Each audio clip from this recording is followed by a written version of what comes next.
Good morning. आज हम संस्कृत पढ़ेंगे। स्टैंडर्ड 8 फर्स्ट लेक्चर है। इंग्लिश मीडियम में हम पढ़ने वाले हैं वर्ण परिचय। आपको मैं संस्कृत में पढ़ाऊंगी वर्ण परिचय। संस्कृत में पहले हम देखेंगे वर्ण। वर्ण यानी कि sound. A vowel or a consonant without a vowel is known as a varna sound। तो हमने देखा वर्ण यानी कि साउंड। जो वॉवेल और कॉन्सिनेंट है उसको हम कैसे उसका उच्चारण करते हैं और कहाँ से होता है वो हमें देखना है। इसमें संस्कृत में तो कई तरह से इसको जो स्वर होते हैं और व्यंजन होते हैं वो अलग अलग से इसका साउंड होता है। तो हम पहले देखेंगे वॉवेल्स। वॉवेल्स कितने हैं संस्कृत में? 30 और कॉन्सिनेंट है 33। तो वॉवेल्स कितने स्वर है संस्कृत में? 13 और कॉन्सिनेंट संस्कृत में व्यंजन 33 है। तो हम देखते हैं स्वर किसको कहते हैं, वॉवेल्स किसको बोलते हैं।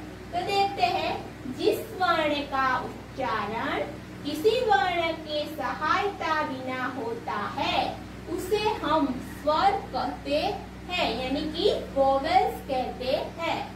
तो किसी वर्ण का उच्चारण बिना ही, किसी वर्ण की सहायता से बिना ही जो वर्ण का उच्चारण होता है उसे हम बोलते हैं वॉवेल्स यानी कि स्वर। स्वर कौन कौन से है? तो इसमें है अ, आ, ई, उ, रू, लू, अ, ए, ओ, औ। तो हमारे कितने हैं संस्कृत में वॉवेल्स?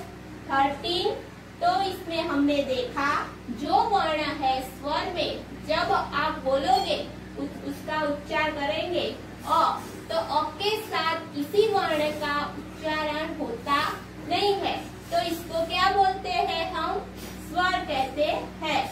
तो आपको ये है हमारे 13 जो स्वर है। तो जब आप बोलोगे तो उसके साथ किसी वर्ण का उच्चार होता नहीं है। तो इसको हम कैसे इसको जो स्वर कहते हैं। तो यहाँ स्वर कितने हैं संस्कृत में? 13 और कॉन्सिनेंट यानी कि व्यंजन 33। स्वर के 3 प्रकार है। तो हम देखते हैं स्वर के 3 प्रकार है। पहला है ह्रस्व स्वर, दूसरा है दीर्घ स्वर और तीसरा है संयुक्त स्वर। तो उसके हम बारे में देखते हैं। यहाँ हम देखते हैं स्वर के 3 प्रकार है। ह्रस्व स्वर यानी कि शॉर्ट वॉवेल, दीर्घ स्वर यानी कि लॉन्ग वॉवेल, संयुक्त स्वर यानी कि डिफथॉन्ग्स। तो इसमें हम देखते हैं जो हमारे स्वर थे 13 उसके हमने 3 पार्ट लिया है। तो उसमें ह्रस्व स्वर है यानी कि शॉर्ट वॉवेल्स। तो उसमें हम देखते हैं तो उसमें आता है अ, ई, उ, रू। वो क्या है? ह्रस्व स्वर है। और दीर्घ स्वर में लॉन्ग वॉवेल में आते हैं यहाँ लू। लू है, जो लू है उसको हम यहाँ जो संस्कृत में होता है तो ये संस्कृत लू is not used anymore. You may find it is old Vedic Sanskrit literature।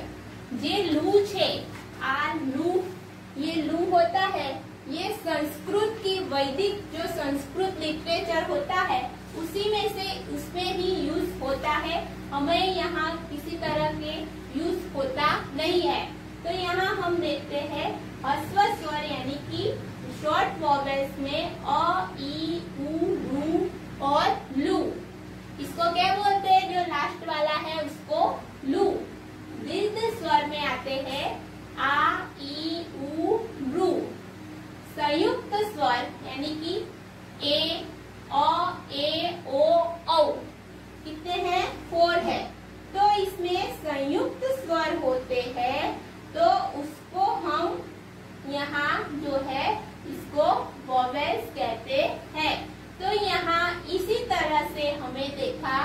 स्वर का, तो स्वर किसको कहते हैं? तो स्वर हमने देखा जिस वर्ण का उच्चारण किसी वर्ण की सहायता के बिना होता है उसे हम वोवेल्स यानी कि स्वर कहते हैं। स्वर कितने हैं? 30 है। स्वर कौन कौन से हैं? तो अ, आ, ई, उ, रू, लू, लू, ए, ओ, औ। तो यहाँ हमने देखा और स्वर के 3 प्रकार है। तो उसमें ह्रस्व स्वर यानी कि शॉर्ट वोवेल्स, इसमें आता है अ, ई, उ, लू। दीर्घ स्वर में आता है लॉन्ग वोवेल में आ, ई, उ, लू। संयुक्त स्वर इसमें अ, ए, ओ, औ। यहाँ हमने देखा वर्ण परिचय में वोवेल्स में हमने परिचय लिखा। तो यहाँ आपको जो आपकी टेक्स्ट बुक है उसमें भाषा सचता है, तो उसमें आपको जो इसमें है तो वो लिखना है, आपको अपनी नोट में डाउन करना है। अब हम देखेंगे इसमें कॉन्सिनेंट यानी कि व्यंजन। व्यंजन कितने हैं? 33। यहाँ हम देखते हैं कॉन्सिनेंट यानी कि व्यंजन कितने हैं? 33। तो व्यंजन किसे कहते हैं? जिस वर्ण का उच्चारण अन्य वर्ण की सहायता से होता है उसे कॉन्सोनेंट यानी कि व्यंजन कहते हैं। तो हमने देखा कि जो स्वर की था, स्वर उसमें इसका ऑपोजिट है। स्वर में क्या था कि इसमें किसी वर्ण की सहायता बिना ही उच्चारण होता था, और इसका यहाँ व्यंजन में क्या है कि यह अन्य वर्ण की सहायता से उसका उच्चारण होता है, तो उसे व्यंजन कहते हैं। तो यहाँ कौन कौन से व्यंजन है वो हम देखते हैं। पहला है कंठ्य।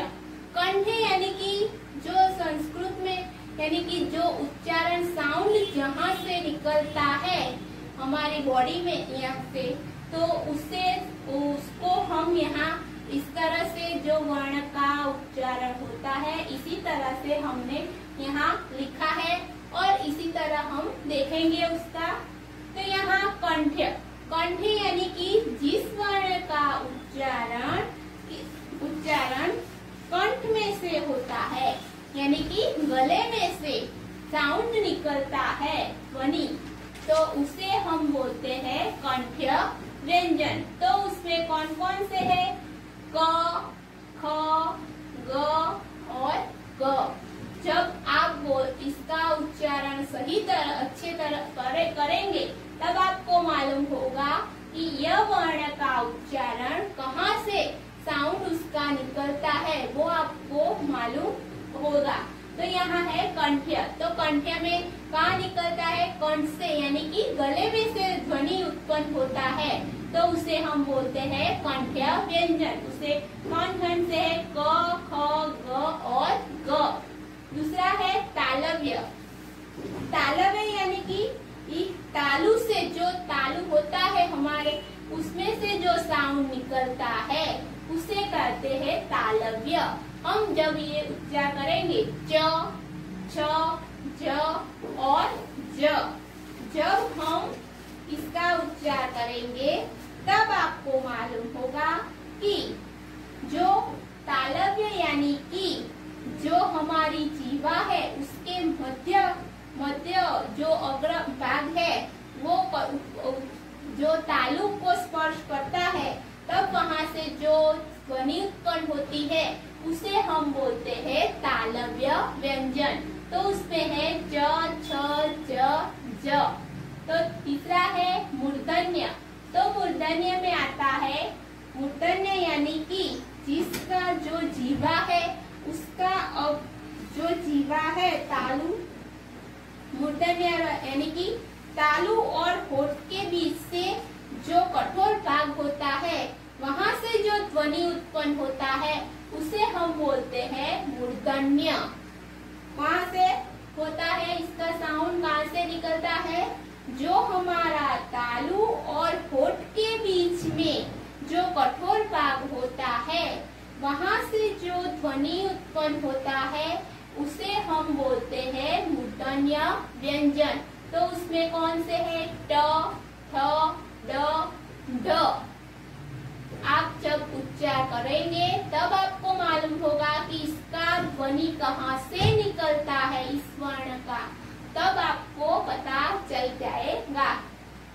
ये आता है चौथा, तो दंत्य। दंत्य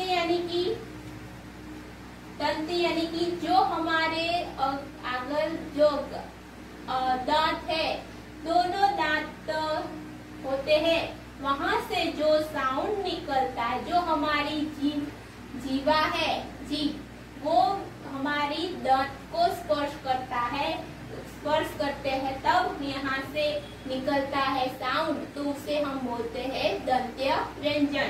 तो उसमें आता है त, थ, द, द। तो यहाँ हमने देखा दंत्य व्यंजन।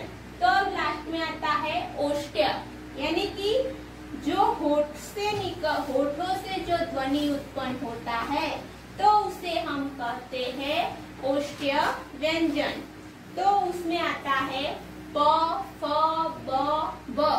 तो यहाँ हमने देखा कॉन्सोनेंट में किस वर्ण का उच्चारण कहाँ से होता है वो हमने देखा। तो फिर से देखते हैं कॉन्सोनेंट में कितने हैं कॉन्सोनेंट, संस्कृत में 33। तो व्यंजन किसको कहते हैं, जिस वर्ण का उच्चारण अन्य वर्ण की सहायता से होता है उसे हम व्यंजन कहते हैं।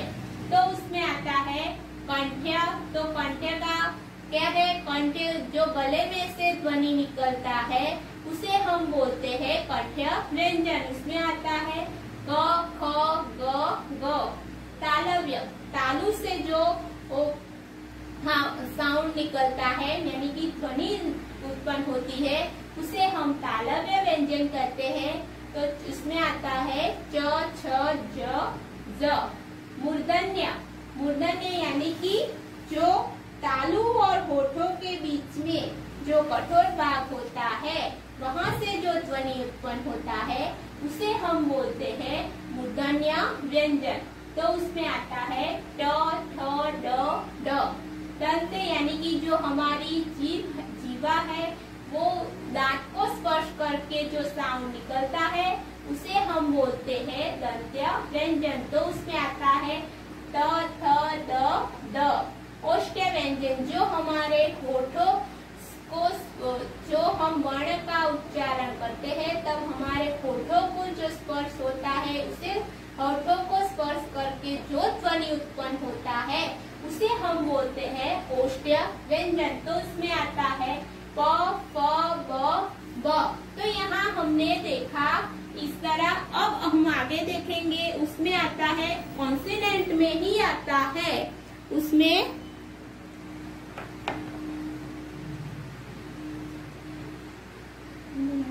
यहाँ तक हमने देखा स्वर और वोवेल्स और कॉन्सोनेंट का। अब आगे कॉन्सोनेंट का है वो हम आगे देखेंगे अगले लेक्चर में। तो देखते हैं, यहाँ तक देखते हैं, अब अगले लेक्चर में देखते हैं।